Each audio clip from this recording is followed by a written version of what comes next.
Good afternoon, good evening, or good morning, wherever you are in the world, and welcome to the India and South Asia EdTech 100. That's right, you read it right. We had intended to launch the India and South Asia EdTech 50 today, but there were so many amazing companies.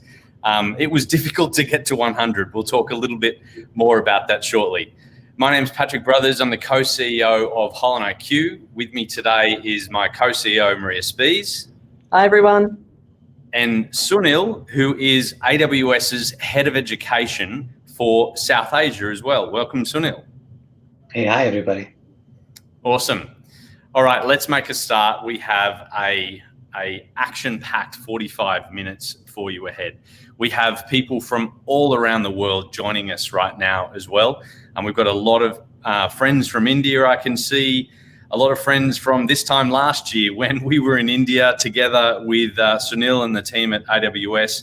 We brought together a global education and workforce summit. I can see so many of you there as well.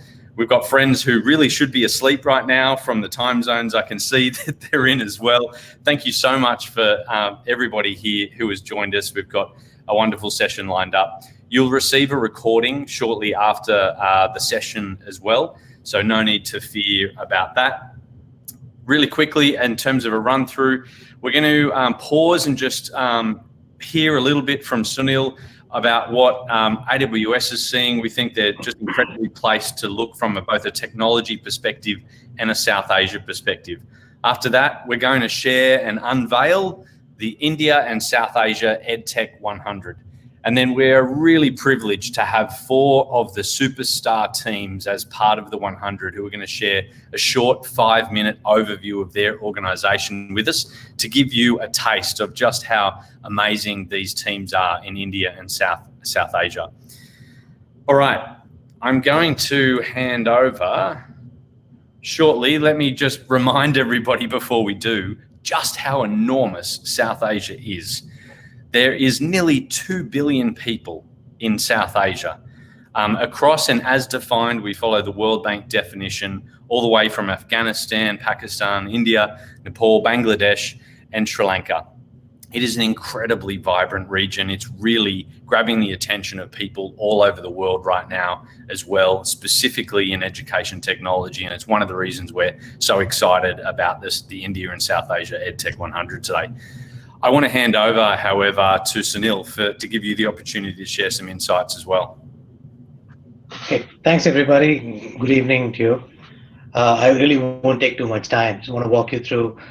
This year has been a difficult year for many of our customers and partners. We've actually supported a lot of customers and partners to help tide through the year. And it's been a difficult year primarily because institutions have been shut. As you know, it's been shut down for almost 7 months in India.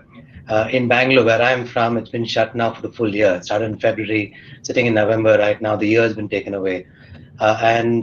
This is driving a very different scenario for everybody, whether it's EdTech, institution, government. We're seeing them adapting to this change environment, and we're seeing a very high level of adoption of technology across. You can change the slide, Patrick. Okay, and we primarily seeing that if you look at it, 1.5 billion students are outside of school right now, and India is not far away from it. We have every school in India is currently shut, institutions are shut. There's an attempt to open schools in some of the states over the last couple of weeks. Again, there was a surge, and again we shut down. So it's been very, very difficult, and it's been very hard on teachers. It's been very hard on teachers because they've suddenly need to adapt to online learning. It's not easy, and making PPT slides is not easy for somebody coming on board for the first time.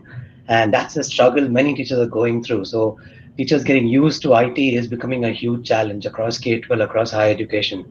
And we've seen that that trend happening interestingly everywhere, okay, across segments, across government education, name it, we're seeing it.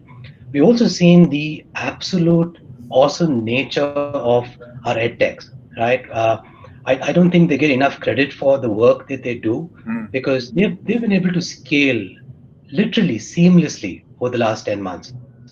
Okay, and this is like 3 times the size, 4 times the size of users overnight. And the fact that their design and architecture was so good, they were able to scale seamlessly with no impact at all, which I think is a huge kudos to the EdTech community in India for actually standing up and taking lead there. Whether it be in areas like virtual classrooms or virtual labs or virtual assessments, we've seen all of them stepping in and helping institutions adopt them very easily. And this is driving an overall change in the market, right? So we're seeing there's a rapid modernization happening of institutions. We're seeing a lot of ERP, LMS getting adopted at scale. India had a very low penetration of LMS, still does have a very low penetration of LMS, but we're seeing that changing radically. So institutions are looking at using the online content and driving LMS adoption in a big way. We're seeing that happening. We're seeing number of faculty getting trained. Okay, towards the end, I will talk to you about an example, 30 seconds on a specific example of how we saw that change coming in. So number of teachers getting trained on using IT has gone up. And there is a rapid change on applications that is more focused on rapid learning or remote education. We have almost everyone now claiming to have video on demand services for content, which is fantastic. So we're seeing that change coming in, and this has driven an ecosystem of education, which is 55,000 institutions, 2.5 million schools, which have been basically not very slow on adopting IT over the years, suddenly has changed. So this year has been a change year for all of them, and they've all adopted technology in a massively large way, whether it's government, private, or semi-government. They all have changed the entire sector. Keep moving, Patrick. Yeah, so we've seen many institutions adopt remote desktops, which again has been there for some time. Adoption in India was very slow. We've seen all these technologies supporting the need for home-based learning. Okay, whether it is broadcasting content, assessments being done remotely, even elocution tests being done remotely. So students are actually saying they're reading their essays loud, and teachers are correcting it. So this is happening in real time. So it's been a very hard, difficult time to adopt a technology. But the positive side is that almost a large portion of institutions are now working with virtual, offline, and online learning platforms, and they're actually very comfortable with that, which is a good thing. So the market has moved and progressed forward. Okay, now to see when the market opens up, how things are going to scale and change. And interestingly, you can move. Interestingly, all of them prime. You can keep moving, Patrick. I'll come back to the slide in the end. Okay. Interestingly, what we've seen is that most of the edtechs, technology-enabled institutions looking at mass learning have adopted AWS as a partner to try and drive scalability, security, and stability for their cloud platforms. And we've seen that adoption growing significantly. Okay, and it's been a funny year because we started the year not realizing how it's going to be, but we're ending the year looking at a changed market completely and looking at what next year can be.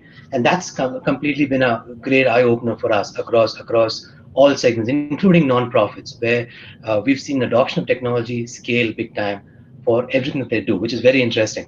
And if you keep moving, okay, and the fundamental premise of this entire stuff is the fact that AWS provides for absolutely extensive scalability, reliability, and security globally. Okay, and we've seen customers from other markets coming into India because they're on AWS. They can easily switch countries and work into it. We've seen customers from India going into China and service their needs there. So this is happening extensively in real time.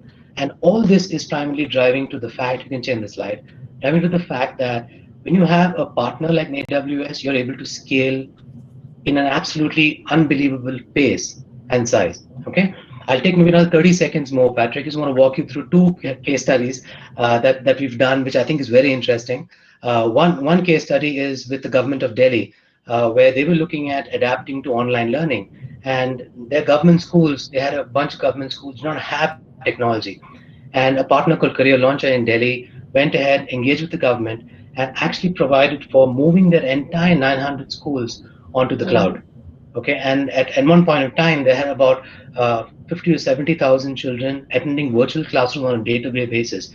Just went in class. Happened in April, in the peak of shutdown. Students' education continued. That's example number one. The example number two is what you can see on the screen, which is Impartis. In April, when the lockdown happened, we went ahead and partnered with Impartis, who was a customer of ours, to try and provide free classrooms for all institutions that were shut. And in 8-week window, they had 44,000 classrooms going live. with 1 million students on those classrooms and 55,000 teachers trained, all in 8 weeks. It was a pilot of sorts, and we proved to the market that you can scale if you want to. Okay, so we have really great examples of customers that adapt to the technology and then move forward. So we're all set for another bright, happy 2021 coming ahead, hopefully fast. That's where we are. Thank you, Patrick. Thank you for your. That's wonderful. Thank you so much, Sunil. I mean, it is just reflecting as you're talking. I mean, we saw the population of South Asia, and as you say, the requirement for these teams throughout South Asia to scale just so immediately into this opportunity is just, super impressive. I couldn't agree with you more that they don't get the credit. These teams don't get the credit that they deserve, which is such a fantastic cue to sharing, without further ado, the India and South Asia EdTech 100. Really quickly, how did we get to 100? Well, I can promise you with incredible difficulty. There are over 3,000 EdTechs in South Asia. It is just an enormous ecosystem, only equaled in any part by the scale of the ecosystem that we see in China and in East Asia.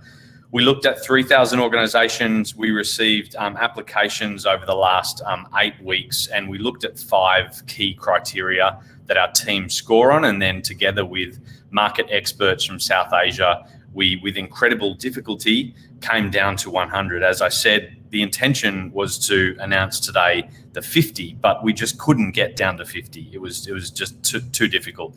The 5 criteria we looked at were the market, the relative attractiveness, the quality of the market. That's not just the market of South Asia. That might be the specific sub-segment or the specific geography that team was targeting. The quality and the uniqueness of the product that team had built and were taking to market, the impact that product was creating in the market, the team itself, its expertise, the diversity of that team are the factors that made that team really stand out. Capital, this is not just about raising venture capital. This is about financial sustainability. This is about securing the resources that team needed to continue and have the impact that they were having and achieve the mission that they were seeking out to as well. And then finally, momentum, really demonstrating positive change in the size of that team, the velocity and the impact that team was having as well. So let's just get straight to it. This is the 2020 India and South Asia EdTech 100. You will have to read this afterwards. There's 100 teams, obviously, here as part of this group. Before I hand over to Maria, just share a little bit about this cohort. I have to reinforce just how incredibly difficult it was to get down to 100. If we shared the top 200, you would be blown away at the quality and the scale of those teams as well. This 100 is an incredibly special cohort. Maria, I'm going to hand over to you to share a little bit more about the 100. Thanks, Patrick, and hi everyone. And thank you for joining us. It's wonderful to be at this point. A couple of things. One is, as you can see, there's 100 logos there, and no doubt you're all looking for your own. A couple of very, very interesting things around this market map. One is that this is not going to be a surprise to you, of course, but tutoring and test prep features very strongly, as does workforce and skills. A lot of teams supporting workforce upskilling.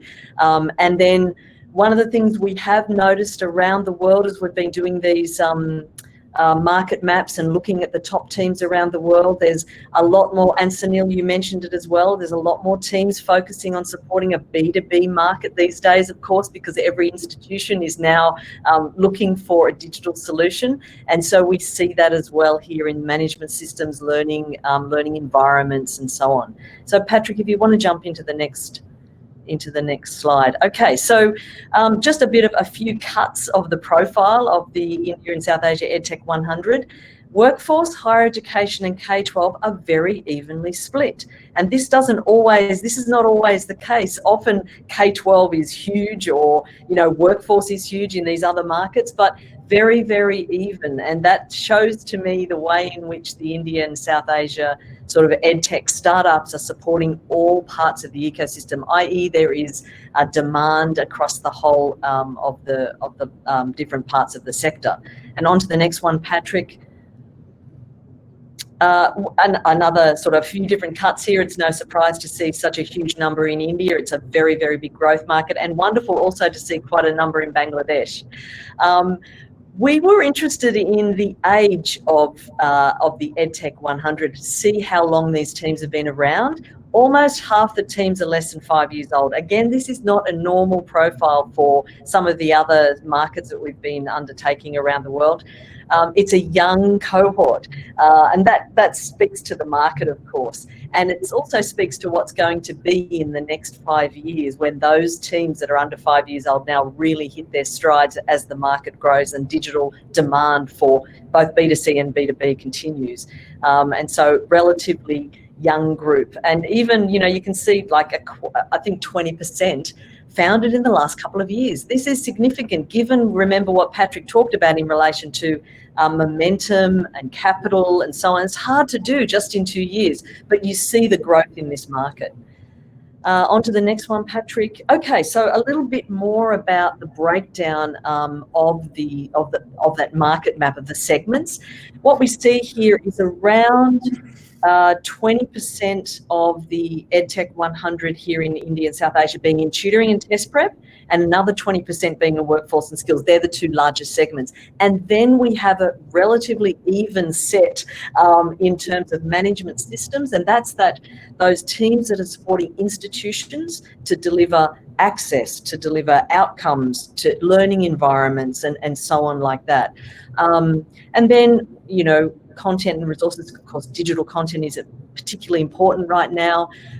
Learning environments, like I said, STEAM coding and language learning, and the sort of breadth of support, a very, very evenly spread set of teams. And Patrick, if we move on to into the next slide, you may be familiar with our global learning landscape where HolonIQ does follow at quite a granular level what's happening in different segments of the market. If you haven't seen that, please do go ahead to that website and have a look. And you'll see lots of examples and, of course, examples from the region as well.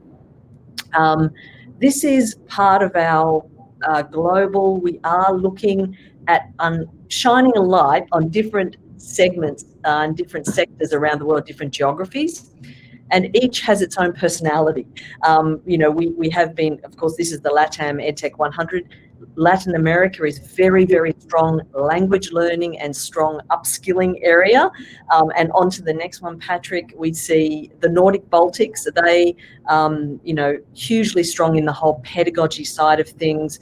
And the technology integration into K-12 in particular, actually, in that part of the world. And on to the next one, Russia and CIS is hugely focused on deep tech, machine learning, cybersecurity, a lot of upskilling in that market, and language learning as well. And on to the next one, Patrick, Australia and New Zealand, we have quite a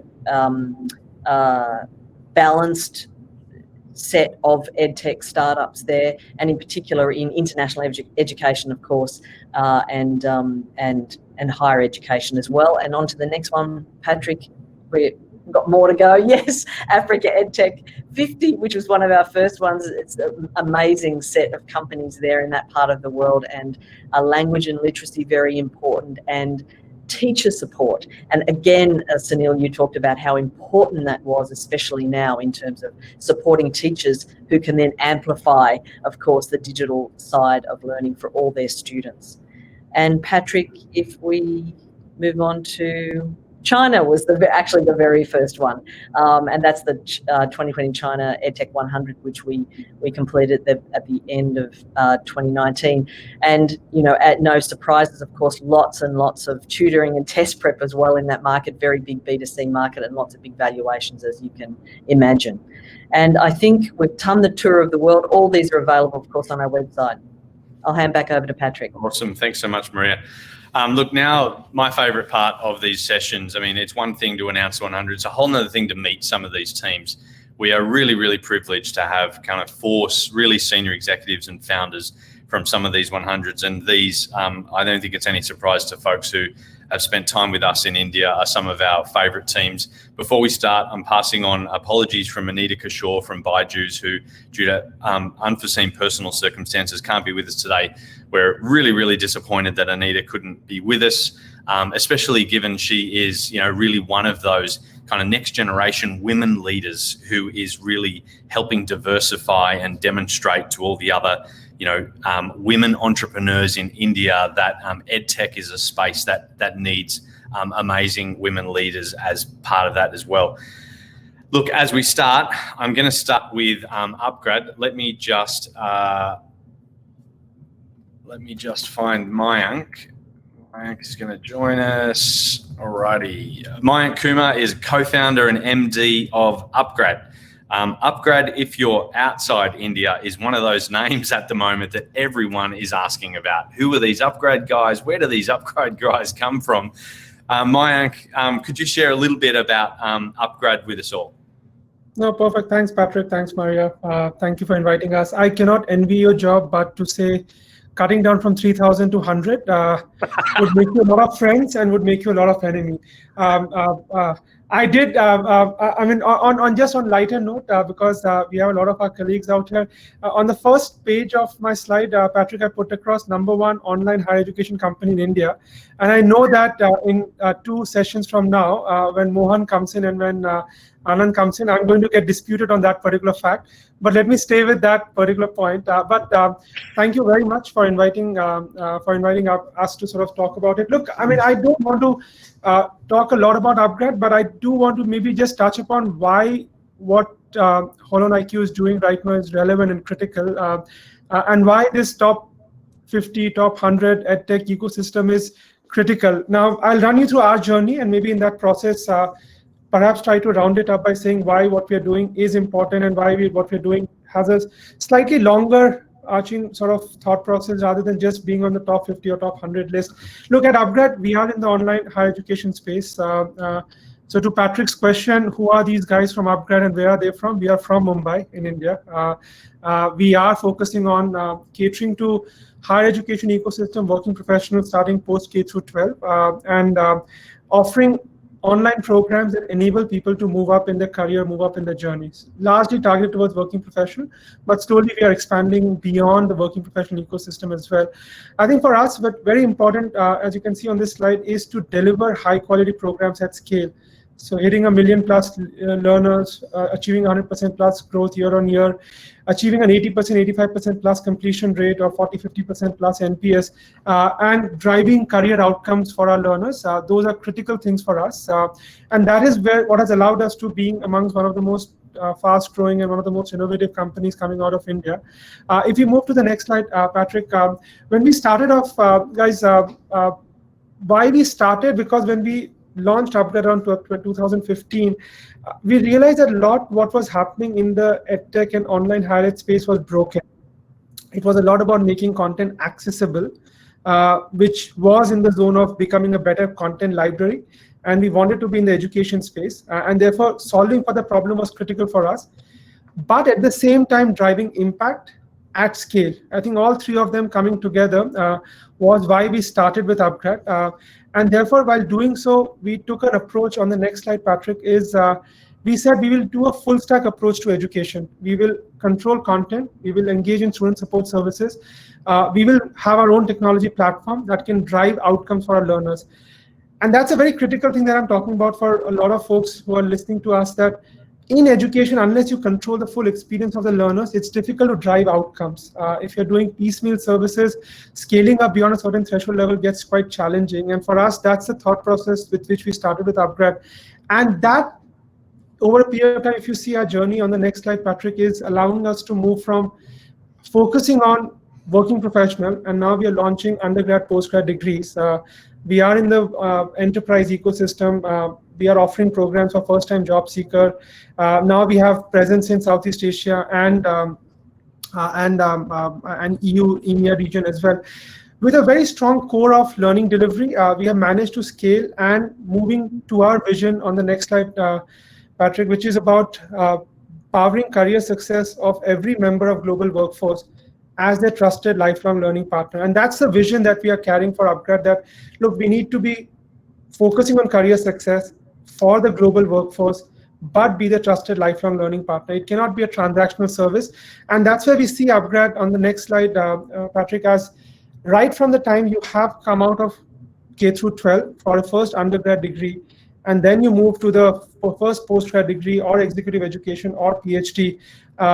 As Upgrad, we want to be a lifelong learning partner, and that journey of lifelong learning, what someone calls from pre-K to Grey, is the ecosystem that we want to sort of focus on, and that's the journey that sort of we have started taking and offering the relevant segment in the process. But the last slide for me, which is where I wanted to maybe touch upon, the next one is that while we do something at any of the tech ecosystem out there, at the end of the day, whatever that we are doing is driving outcomes and driving some success for some of our learners. Because for all the scale and all the awards that we can talk about, there's always a Shalini who had taken a career break in her own sort of job, coming back and becoming a data scientist. Or there's always a Tulsi in your team who come from a defense background, has never done something in the corporate world, is now leading one of the best data science programs at one of the large OTT provider, or a Vijay whose parents were suffering from peripheral neuropathy, and he's now writing the best research thesis on machine learning, helping solve for early prediction using machine learning. And a Nitin who perhaps never got a job from campus is now getting offers from Google, Amazon, and Uber to work at their locations. I think those things is what excites us, and those things are far more valuable to us. And therefore, I think it goes back to what Patrick said, that these EdTech awards actually at the background, a lot of impact and a lot of delivery of outcomes happen at scale, and that's what excites us at the end of the day. With that, thank you, Patrick. Thanks, Maria. And I can see Zishan here. And I'll hand it back to you over, Patrick. Hey, Mayank, thank you so much. That was wonderful. Like as you know, we've been studying Upgrad from afar and from in country a lot. We've also seen the international moves that you're making, and I think there's a lot of folks around the world who are excited at the potential of Upgrad and what you've built, the impact that you're creating in India, and anticipating the impact that you'll have around the world as well. Congrats to you and the team. Thanks, Mayank. Thanks. All right. Another man that needs no introduction, Zishan Hyath, who is a founder and CEO of Topper. Zishan, really wonderful to have you with us today. Perhaps you can share a little bit more about Topper. We've seen a whole bunch of moves from Topper as well. You've been growing incredibly. So please share a little bit more. Sure. So thank you for having me. Hi, everyone. Topper is a complete learning platform for K-12. We started off with the higher grades 7 years ago. We started off with just 2 grades, 11th and 12th, but we've expanded the platform to cover all grades, right from KG all the way to 12th. Different products come together to form the overall Topper platform, and I'll talk about it in a bit.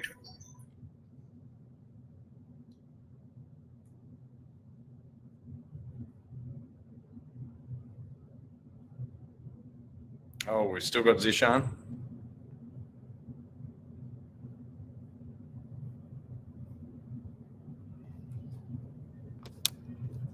I think we've lost Zishan.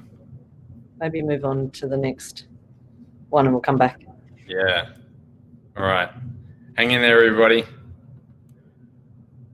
Let's see if Mohan can join us.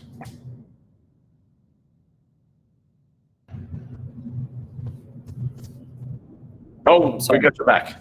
Yeah. So, but a quick look at the Indian student market. So, Indian student market, Indian K-12 is the largest school population in the world, right? Larger than China. Right now, there are about 250 million school children, out of which at least 60 million students are addressable students through through an online platform, right? So that's the market size, and that number is scheduled to grow to nearly 100 million students over the next 5 years. So if you skip to the next slide, Patrick. So Topper is a family of 5 products today. We started off with one product, which was a learning app for higher grades, which was Topper. That has evolved into a free version. It's the Topper Basic that we offer as a free learning app.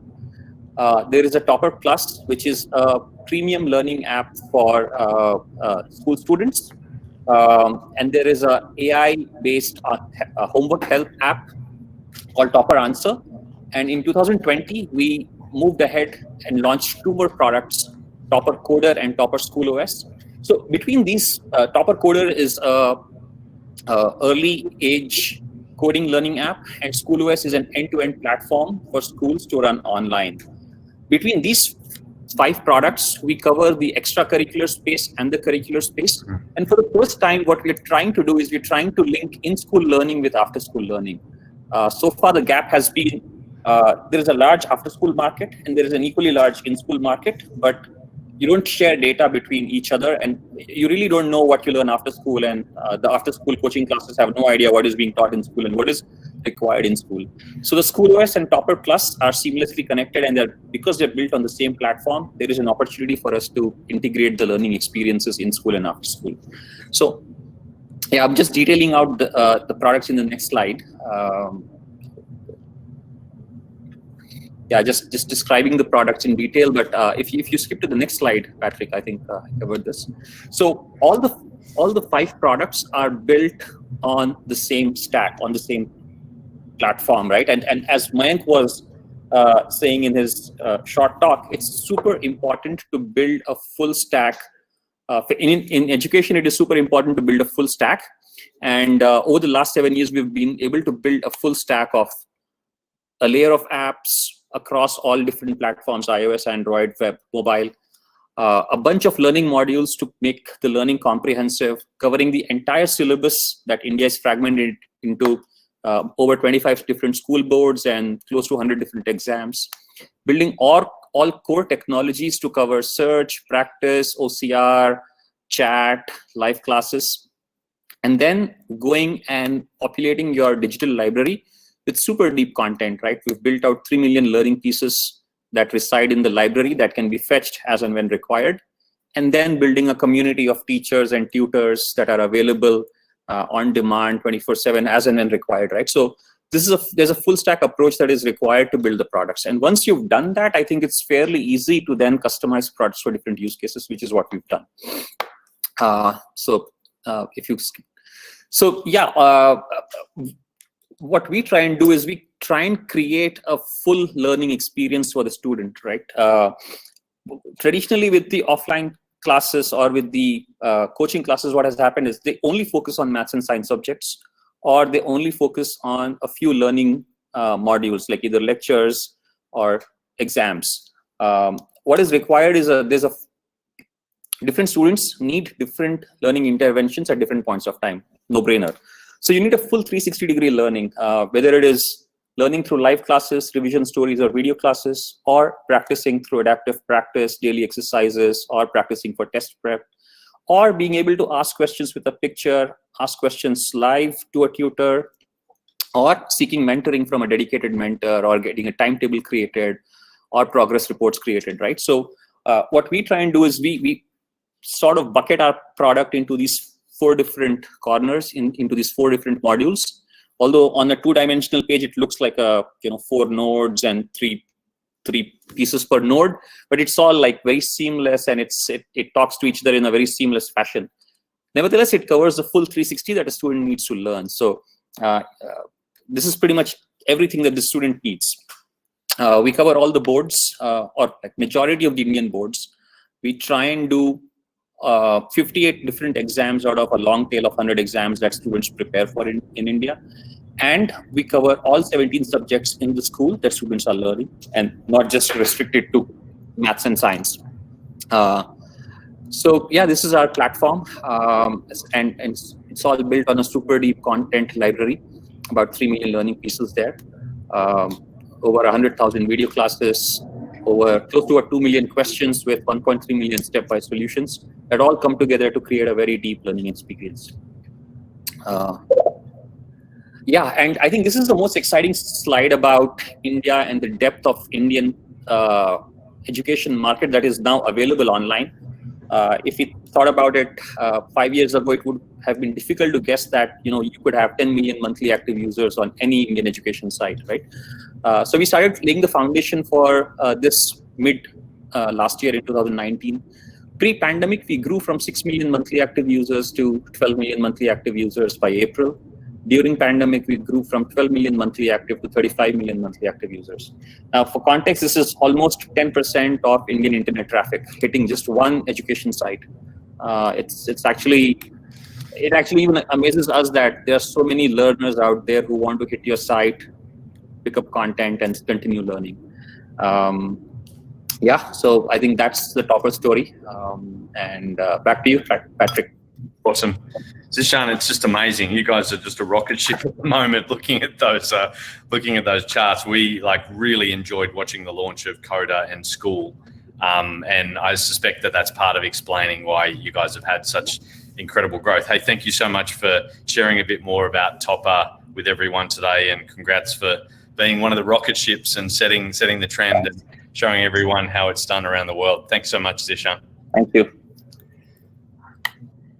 All right, fantastic. Now on to Great Learning. It is a pleasure to introduce Mohan Lakam-Raju, founder and CEO of Great Learning. Mohan, wonderful to see you again. Perhaps you can share a little bit more about Great Learning with us all. Thanks, Patrick and Maria, and hello to everyone. Thanks for having me on this webinar. It's great to be here. This is not the first time that I followed Zishan in one of these events, and he makes us look like slackers. I remember Zishan told me about 5 years back when we were talking about online learning. He said, "Listen, Mohan, your generation is not going to get it. You should just let us do it." Yeah. You guys are really impressive. Hey, share a little bit more about Great Learning. Yeah. So we started Great Learning about 7 years back with a vision to transform careers and lives through high quality and accessible online learning. So some of us are more fortunate than others in this world to have experienced and had their lives transformed through high quality education. And most people unfortunately are not, and that's the problem that we wanted to solve. Everybody who wants to learn, is willing to put in the effort, should have access to high quality education. And the approach that we took is that they should have similar learning outcomes as what happens in the top institutions and the best quality institutions around the world. And we felt that this can be done through an optimal combination of content, technology, and human guidance, right? We didn't believe that you can take humans out of the picture, and that's kind of the model that we've evolved, and it's worked well for us. So we've heard a couple of times the idea of full stack being mentioned, right? And so we've been a full stack provider as well, in that we own the learning experience end to end and are able to control that. And I think that if you want to look in education, whenever there are quality outcomes, somebody has owned it, right? So at the MITs and Stanfords, it's the faculty and the institutions that own them. In the EdTech world, if you have to have those outcomes, we have to own it. And this is what has helped us to build a very strong company with very strong unit economics, and we've bootstrapped it to about $65 million in size right now. Can we go to the next slide? So what we're doing is delivering world-class and transformational education at scale. And when I say transformational, I'm making a distinction with incremental learning, right? So incremental learning is something that helps you do your current job better.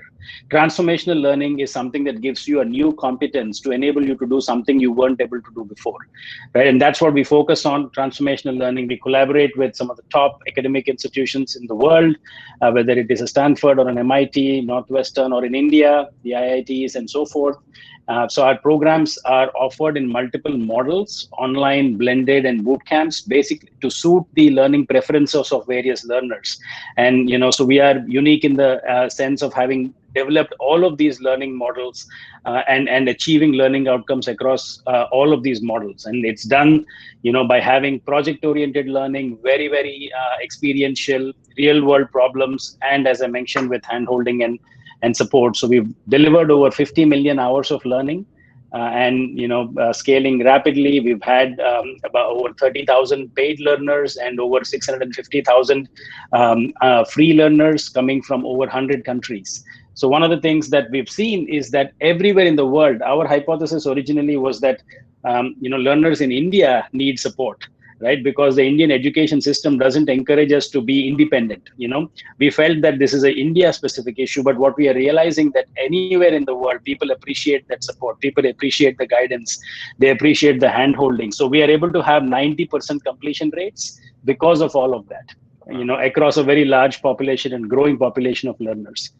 Next slide, please. So we are focused on the cutting edge and the most in-demand areas. So across data, technology, business for now. We are adding other areas as we go along. And these our learning interventions tend to be longer duration, and they are offered in the form of certificate programs, degree and diploma programs, as well as boot camps. Next slide, please. I wanted to put this up here. This is from your higher education digital capability framework, right? So, of course, like most things you do, this is very thoughtfully done, and it's literally basically showcasing what we do, right? So this is a slide made for us. So we didn't organize this as well as this, but you did a great job. So and I think just to reinforce the point my fellow panelists have already made, right? So if you really want to have that impact, you have to be able to be full stack and offer all of these in a very integrated fashion. And that's what we've been able to do. Our technology platform supports all of these, our processes support them. And then, of course, we have appropriate human intervention done in a scalable fashion to extend this across tens and hundreds of thousands of learners and soon millions of learners. Next slide, please.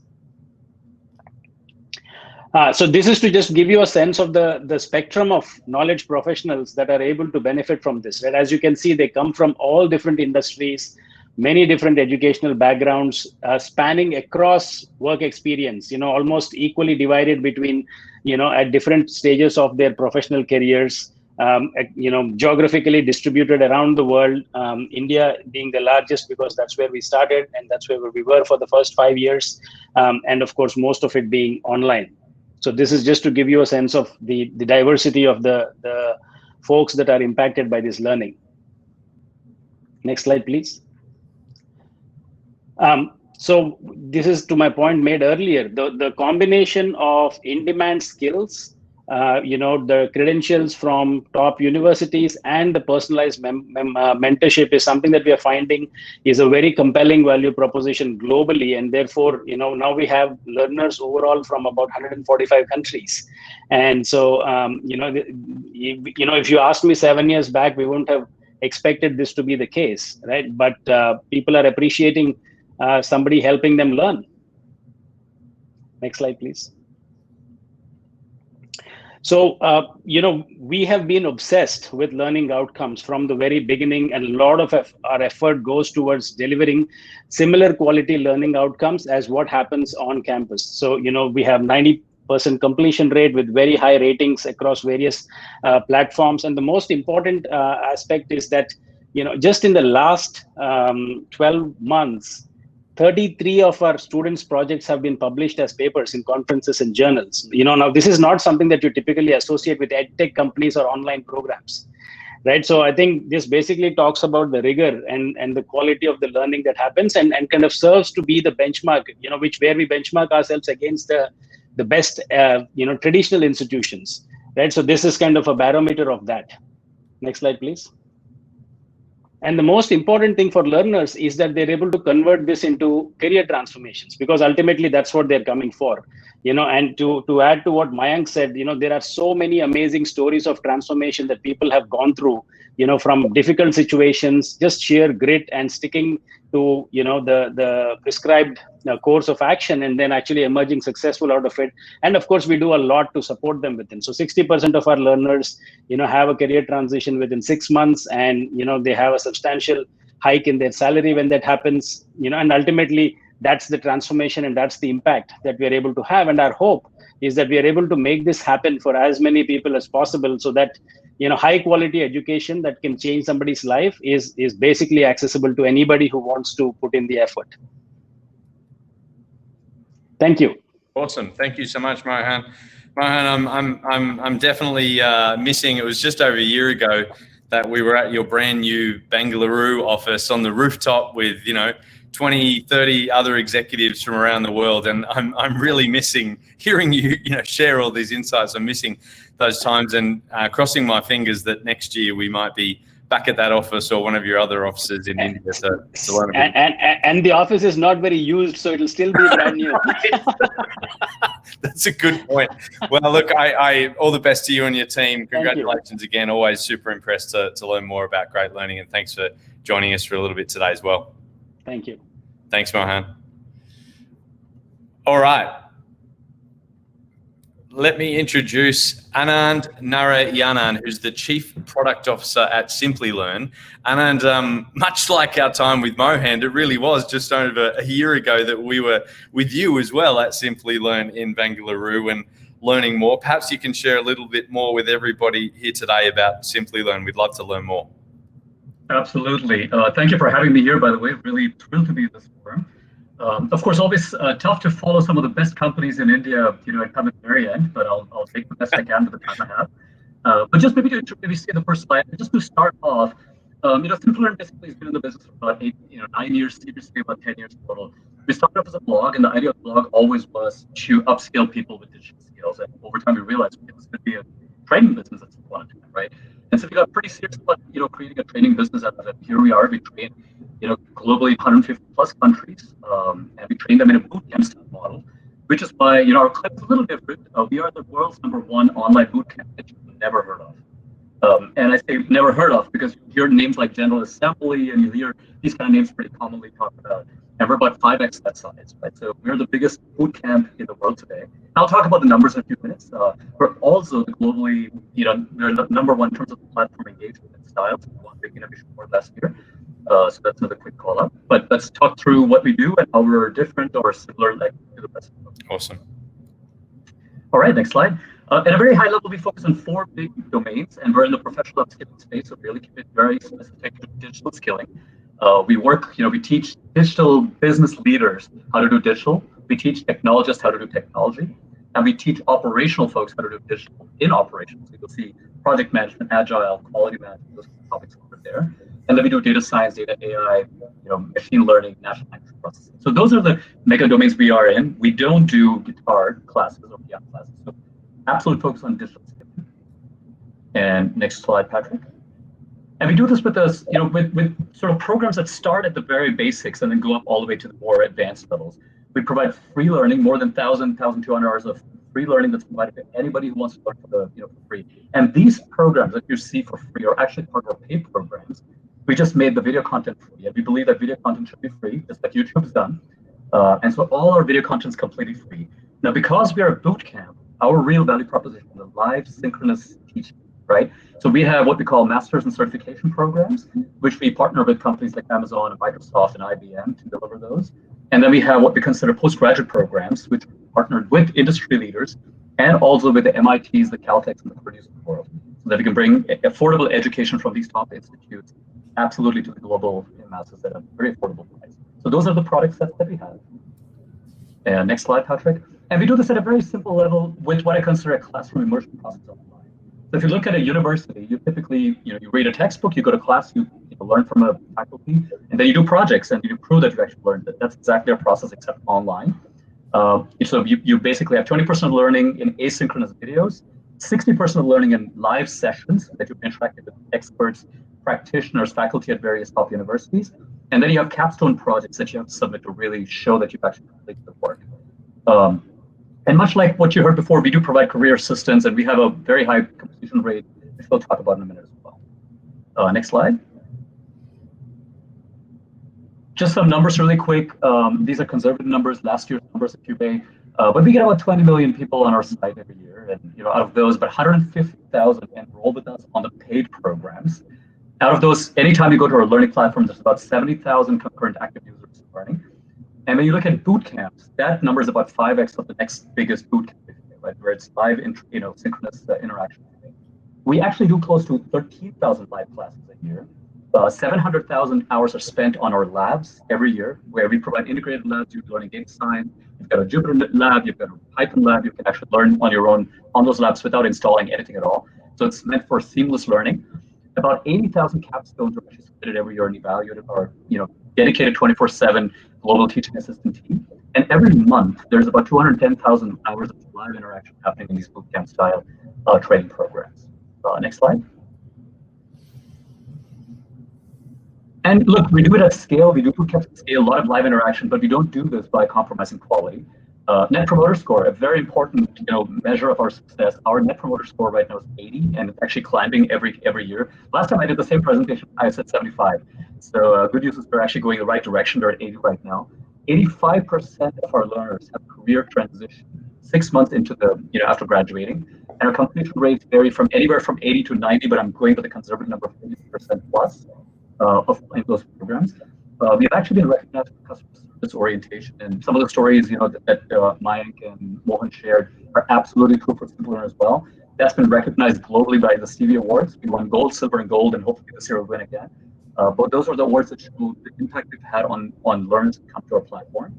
And this is also achieved through a systematic approach of providing learner support where they need it, whether it's proactive or reactive. So scale without giving away quality. That's really what we're about.